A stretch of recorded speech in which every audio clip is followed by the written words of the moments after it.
俄乌冲突进入第111天，顿巴斯地区双方展开激烈争夺。乌克兰总统泽连斯基用恐怖来形容乌军在北顿涅茨克的伤亡。他还透露，俄军已经控制当地80%的范围。乌国防部表示，仅收到西方承诺援助武器的10%，目前迫切需要现代反导系统。而北约似乎已经开始对军事援乌失去兴趣，呼吁和谈。马利亚尔抱怨称，目前乌克兰收到的武器只有之前所要求的10%。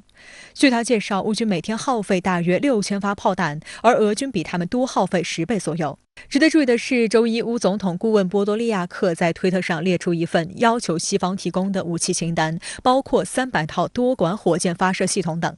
但英国金融时报认为这一要求不切实际，因为这相当于美英两国迄今承诺的总量的7倍，大约是目前美国现有多管火箭发射系统总量的1半。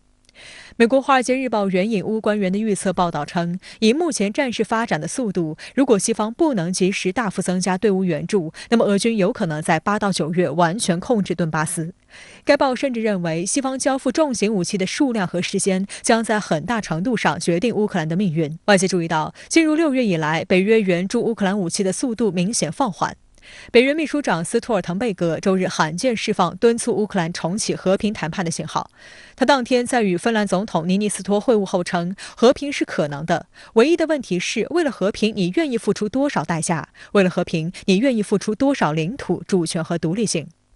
斯托尔滕贝格未表明乌克兰应该接受什么条件，但称应由付出这些代价的人自己做出判断。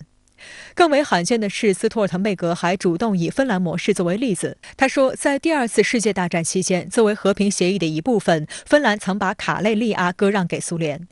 斯托尔滕贝格认为，苏联与芬兰达成和解的方式是芬兰能够从2战中走出来，成为一个独立主权国家的原因之一。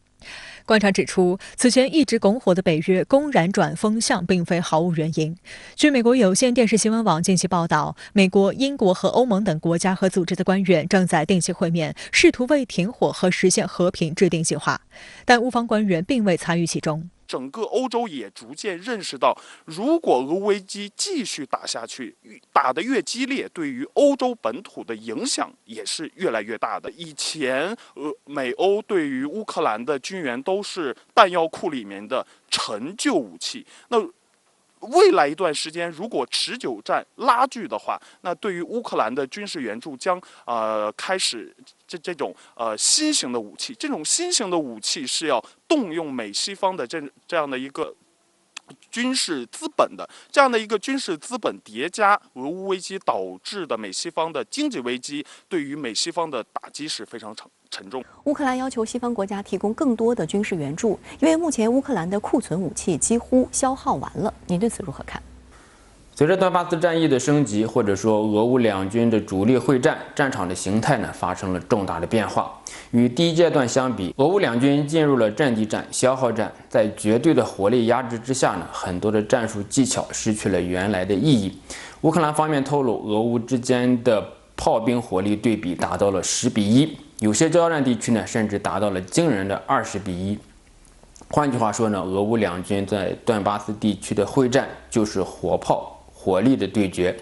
在猛烈的炮火之下，乌克兰军队面临着一系列的挑战，最大的挑战就是重型武器的不足。进入战地之后，乌军的短板和软肋暴露出来，乌军面临的是俄军密集的火力阵地。可以说，决定北顿的战斗态势的是双方重型火力的对比。在此之前，西方承诺向乌克兰提供大量的重型武器，但是乌克兰披露说呢，只收到了1/10左右。而激烈的阵地战和消耗战让乌克兰的苏制武器库存和弹药的库存基本上是消耗完了。乌克兰呼吁美国等西方国家加快军援，而乌克兰提出的武器清单呢也是很惊人的。美国的退役军官就分析说，其实美国和北约提供的军援的速度并不慢。面临的问题就在于乌克兰境内的军事运输线的安全性的问题，以及乌克兰军队士兵需要比较长的时间才能够掌握北约制式的武器，尤其是复杂的武器系统，可能需要的时间会更长。顿巴斯战役进入了一个关键的时刻，双方的损失都是很大的。乌克兰自曝困境，其中的一个目标就是为了施压西方，加快重型武器的运输。但也可以看到，顿巴斯战场的乌军确实面临着严峻的形势。主力会战的目标除了消灭对方的主力军、占领土地之外，更重要的是要击垮对方的意志。顿巴斯主力会战已经变成了乌克兰军队、西方的武器和俄罗斯之间的对决。在这样的格局之下呢，乌克兰处于比较脆弱的状态和地位。如果军援不及时，乌克兰军队会面临更大的压力。泽连斯基总统最近也表示，乌方愿同俄罗斯继续进行双边谈判，但是条件呢是俄方要做好结束战争的准备。我个人认为，顿巴斯战役结束之后，俄乌双方有可能也应该重启双边谈判，谈判桌才是战争的终点，也只有在谈判桌上才能够谈出和平协议。